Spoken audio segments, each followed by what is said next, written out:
Hey everyone, this is Ryan with South Jersey Yak Fishing. Thanks once again for tuning in. In this video, we are going to be talking about sand fleas, otherwise known as mole crabs, and how to catch them. I will be showing you everything from the tools that I use to the times that I target them and the things that I look for when I'm trying to find a spot to get started on the beach. But most importantly, I will be sharing all of those little details that I have never seen shared in any of the other sand flea catching tutorials on YouTube.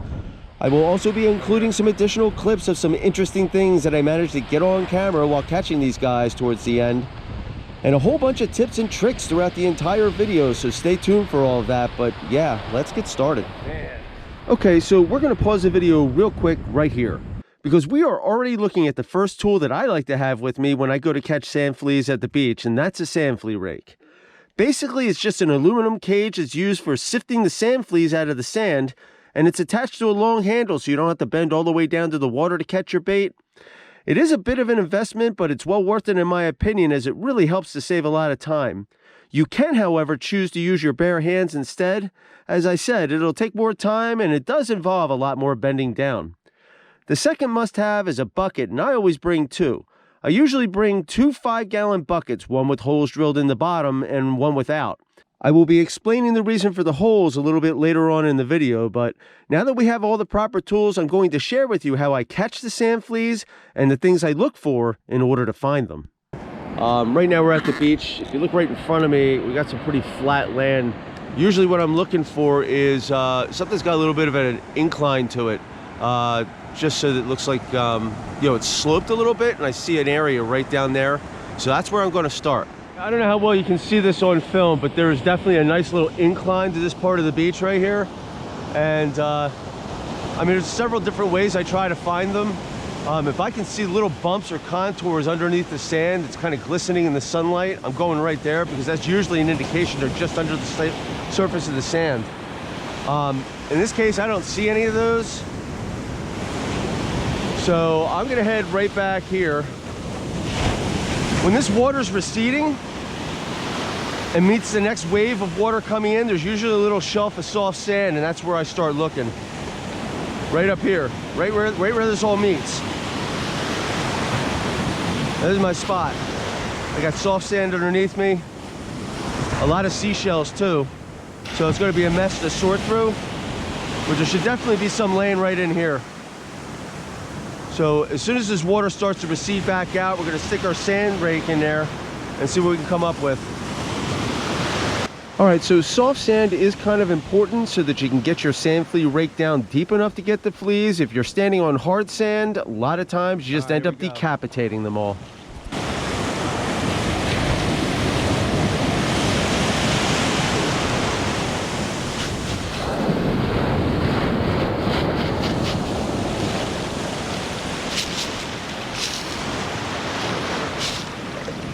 All right, probably not the best spot. We did get one, real tiny one. We're not keeping him. And another small one. But usually you can find an entire colony sitting together, and when you do, you can get scoops of enough for the entire day in one scoop in some cases. So, sometimes it's big scoops full of fleas, and other times it can be quite slow. So be prepared. You might have to hunt around a little bit. And just like a lot of the fishing I do, you gotta move around. If you're not finding what you're looking for, you gotta move down the way a little bit. All right, I'm liking the way this looks right out here. I'm liking that a lot. So we're gonna hit that spot, and hopefully there's something there. Better than what we've been getting. Okay, so these next few clips are really of just me scouting around, trying to find spots that look like they will hold sand fleas. I have included these clips so you guys will have a visual reference so that you'll have an idea of where to begin digging. This is one of those things I feel the other sand flea catching videos on YouTube failed to touch upon.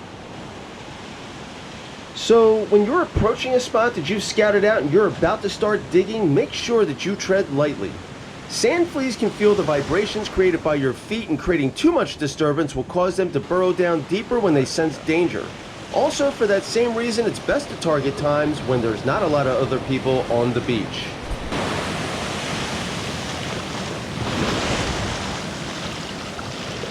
Oh yeah, we got some fleas now. Nice. This part's looking real good. See all that right there, right where that's all lifting up?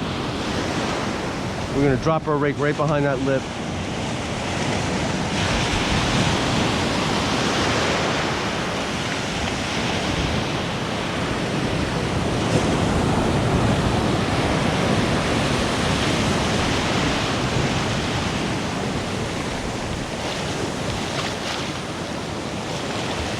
There we go. Now that's a better scoop. So this spot's got fleas. I don't know if they're gonna be there when I come back. As I said, they move. I like to walk straight up the beach like this because my bucket's off to the right. And I'm just gonna draw a little line in the sand with my foot so I know exactly where I was at. And sometimes when you're doing this, you actually get these guys when they're molting, so you get soft shells. Just throw them back. I mean, you're never going to keep them on the hook. They're good for nothing. Ah, right here. You can see them. You can see the bumps. All right, guys, watch as this water recedes.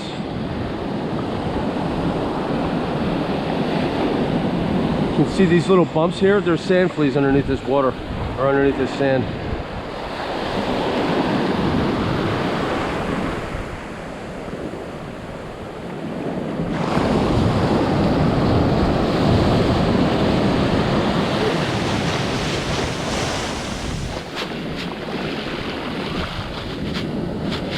Yeah, bigger ones.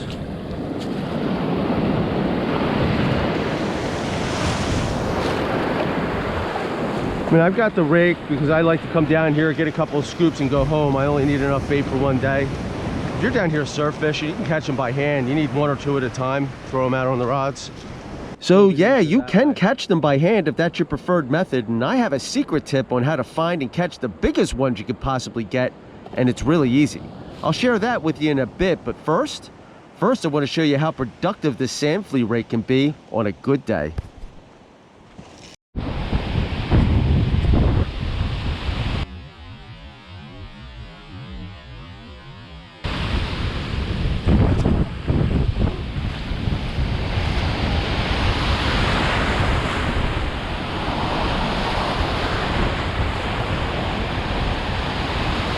So if you take a look, I'm in knee-deep water, and that's because the beach is really sloped, which results in the water's edge and that lip that I talked about earlier receding all the way back to here.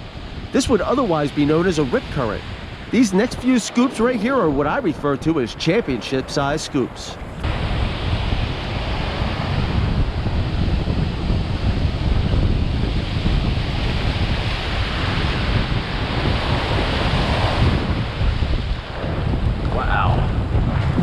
That one was going to be good.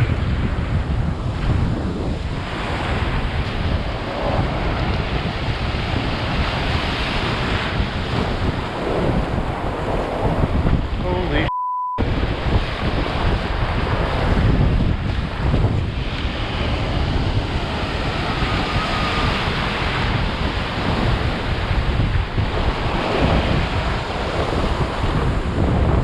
crazy. It's championship scoop after championship scoop. Love it. It's never been this good.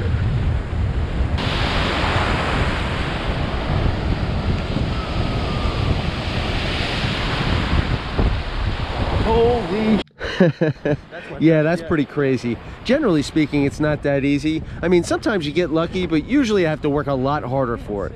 Okay, now it's time to talk about what the holes in the bucket are for.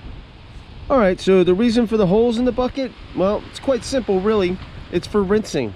In this particular clip, I'm giving one final rinse down before I leave just by dipping them in the water. But if I'm trying to keep them alive, say over the weekend, I usually will bring some extra salt water home in a bucket and just rinse them twice a day. This will help to keep them alive for up to 3 days. If the weather is really hot, I will put ice packs in the bottom bucket and then stack the sand flea bucket with the holes in it on top of the ice packs to keep them cool. In a little bit, I'm going to mention a couple of different ways that will allow you to keep sand fleas even longer than that, so stay tuned. Look at this little guy. That looks like a baby pompano. Caught my sand flea rake. Yeah, that's definitely what it is. Look at that. That's pretty cool. All right. Bye-bye. Yeah, so some of the bycatches you get in your sand flea rake are pretty cool. And before the end of the video, I'm going to share a few more of the cool ones that I managed to get. But right now, I'm going to tell you one of the best kept secrets for finding huge sand fleas when you're trying to catch them by hand. Alright, so there's like one little secret that I figured out recently. And that's in reference to these little patches of seaweed that seem to be growing out of the surface here. You know, that seaweed ain't growing there. That's like a carrot top. You dig down, that's usually attached to a big sand flea. There he is. I don't know why, but this stuff grows right off their head. It's a telltale sign there's a colony right beneath you. See that? That easy. All right. I like to put them in my pockets. I don't have to keep walking back to the bucket. But it's a good idea to make sure you empty your pockets before you go home. Yeah, make sure you empty them pockets there, because last thing you want to do is come home and throw them shorts into the laundry basket in the bedroom. And let's not talk about the ungodly stench that comes from a dying sand flea. It's part of the reason I rinsed them. So I've had a lot of interesting catches this year. I've also had some really small flounder. This one's not only the smallest, but the strangest way that I've ever caught it. I did this catching sand fleas. There he is right there. How do you like that? Is that insane? Look at the size of this fish. We'll let him go. Yeah, that's another really cool bycatch. But in this next clip, I'm going to show you something that if you see this when you get to the beach, you know it's going to be a good sand flea raking day. You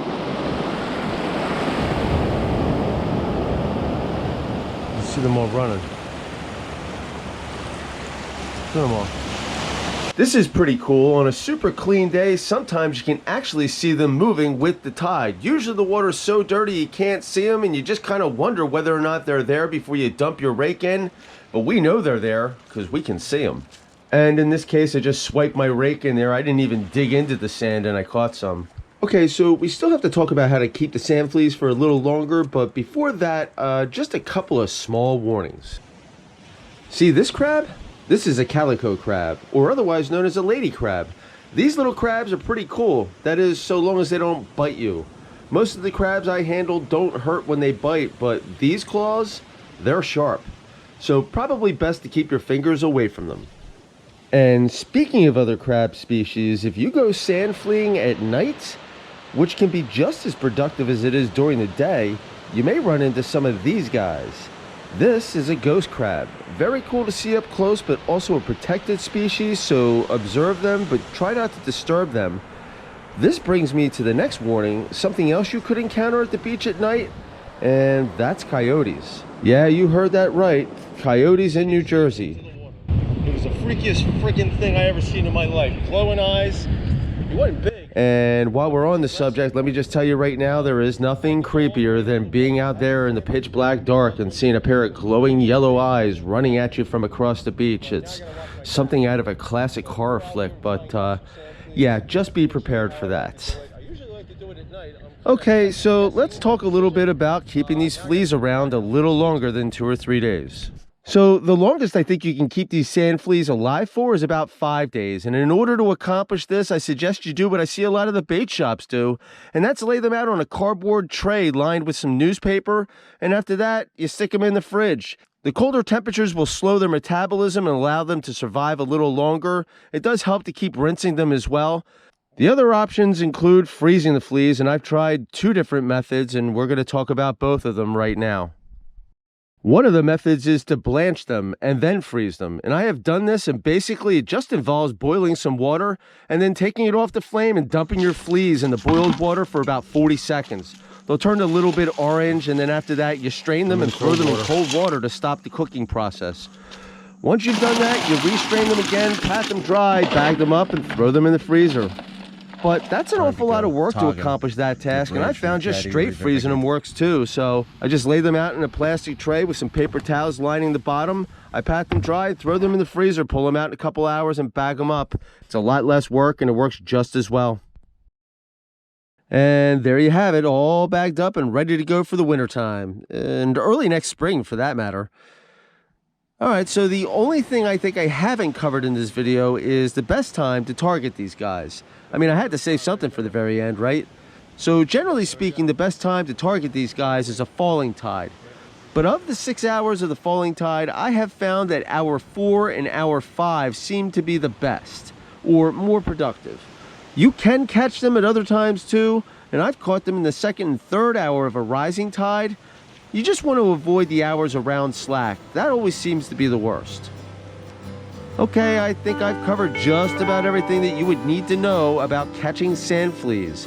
But if you have any questions beyond what I've covered in this video, please feel free to ask questions down below in the comment section, and I will try to answer them to the best of my knowledge. I hope you found this video informative, I hope it saves you some money, and I hope you enjoyed it. If you did, please hit that like button, smash that notification bell, and consider supporting me by subscribing to my channel. That's South Jersey Yak Fishing. Thanks for watching, guys. Peace.